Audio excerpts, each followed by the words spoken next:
498A के case में बिना सोचे समझे पति के ऊपर इल्जाम लगा देने वाली पत्नी की अब खैर नहीं। सुप्रीम कोर्ट ने 498A का ऐसा ही एक मामला क्वैश किया है और एक बहुत ही जबरदस्त जजमेंट आया है पति के पक्ष में। तो इसी जजमेंट के ऊपर आज की इस वीडियो में हम बात करेंगे। इस वीडियो को बिना स्किप करे शुरू से लेकर एंड तक पूरा जरूर देखना, कहीं से भी स्किप मत करना, ताकि पूरी जानकारी आप लोगों को ठीक से समझ में आ सके।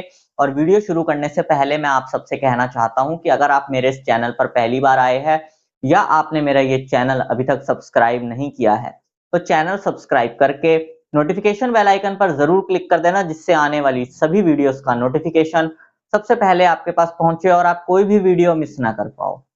और अगर आपने अभी तक हमें सोशल मीडिया जैसे कि व्हाट्सएप, फेसबुक या फिर इंस्टाग्राम पर फॉलो नहीं किया है, तो इस वीडियो के डिस्क्रिप्शन में मैंने हमारे सभी सोशल मीडिया अकाउंट्स के लिंक दे दिए हैं। इस वीडियो के डिस्क्रिप्शन में जाकर उन लिंक्स पर क्लिक करके आप हमें सोशल मीडिया पर भी फॉलो कर सकते हैं। और अगर आपका भी कोई मैट्रिमोनियल केस चल रहा है और उस केस में आप पर्सनली मुझसे कॉल पर बात करके लीगल एडवाइस चाहते हैं, तो स्क्रीन पर दिए गए नंबर पर आप मुझे व्हाट्सएप करके हमारी मेंबरशिप ज्वाइन कर सकते हैं।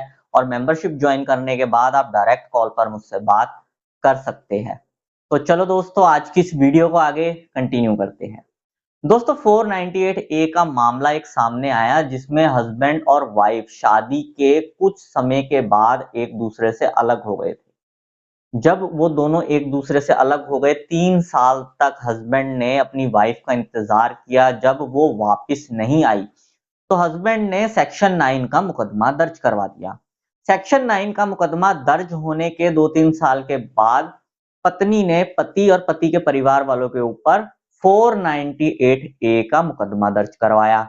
जब वो मुकदमा सुप्रीम कोर्ट तक पहुंचा तो उस मुकदमे में पत्नी द्वारा इल्जाम लगाए गए कि हस्बैंड जो है वो उससे घरेलू खर्चों का हिसाब किताब मांगा करता था। दूसरा इल्जाम उसने हस्बैंड के ऊपर लगाया कि ये अपने माता पिता को पैसे भेज देता था, लेकिन अगर मैं पैसे मांगती थी अपने खर्चे के लिए तो उसके लिए कई तरीके के सवाल पूछा करता था। तीसरा इल्जाम पत्नी ने लगाया कि हस्बैंड जो था, उनका बच्चा था एक, तो बच्चा होने के बाद वाइफ का वेट थोड़ा ज्यादा बढ़ गया था, तो उसके वेट को लेकर भी उसे टोका करता था। और चौथा इल्जाम ये लगाया कि शादी के बाद से ही उनकी छोटी मोटी नोकझोंक चल रही थी।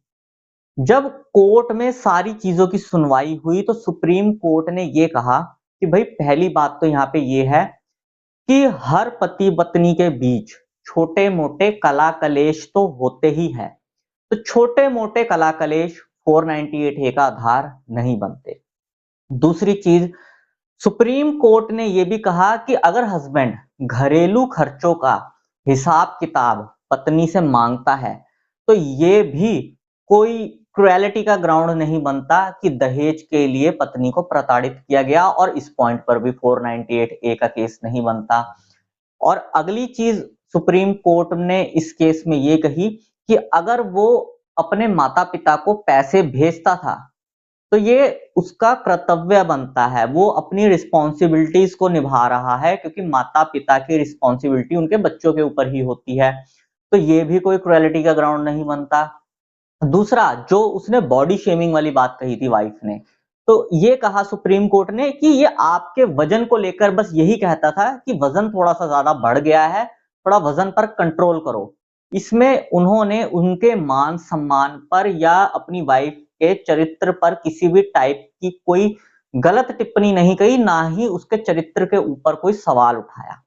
और सुप्रीम कोर्ट ने यह भी कहा कि हस्बैंड ने पहले सेक्शन 9 का केस दर्ज करवाया था, उसके कुछ टाइम बाद जाके कहीं पत्नी ने पति के ऊपर 498A का केस दर्ज करवाया, जिससे ये चीज बिल्कुल साफ साफ साबित होती है कि वाइफ ने हस्बैंड के सेक्शन 9 के केस का काउंटर अटैक किया है 498A का केस करके। तो दोस्तों, अगर आपके केस की भी स्थिति कुछ ऐसी ही है, आपकी आपकी पत्नी के साथ छोटी मोटी कहासुनी थी जो कि आम होती है, हर घर में होती है, हर पति पत्नी के बीच में होती है, या फिर आपने घरेलू खर्चों का हिसाब मांग लिया, आप अपने माता पिता को पैसे भेज रहे हो, या आपने कोई केस दर्ज करवाया फॉर एग्जांपल सेक्शन 9 का या डाइवोर्स का, उसके बाद आपकी पत्नी ने 498 ए का केस आपके ऊपर दर्ज करवाया है, तो ये काउंटर अटैक माना जाएगा और इस जजमेंट का इस्तेमाल करते हुए आप 498 ए के अपने उस केस को क्वैश करवा सकते हो। दोस्तों, अगर आप लोगों को इस जजमेंट की कॉपी चाहिए तो इस वीडियो की स्टार्टिंग में जो व्हाट्सएप नंबर मैंने आप लोगों को बताया था, उस नंबर पर आप मुझे व्हाट्सएप करके इस जजमेंट का शुल्क देकर इस जजमेंट की पीडीएफ कॉपी मुझसे ले सकते हो। दोस्तों, सुप्रीम कोर्ट के लगातार बहुत सारे अच्छे फैसले आ रहे हैं और मैं पिछले 1 साल से ये चीज रेगुलर देख रहा हूं कि सुप्रीम कोर्ट और अलग-अलग हाई कोर्ट्स हस्बैंड के पक्ष में फैसले दे रही है।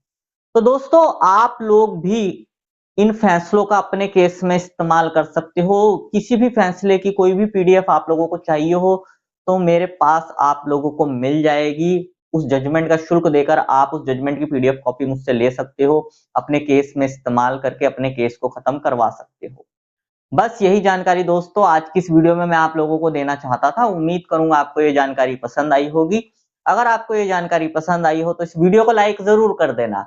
इस वीडियो को बाकी लोगों के साथ भी शेयर कर देना ताकि बाकी लोगों तक भी ये जानकारी पहुंच सके।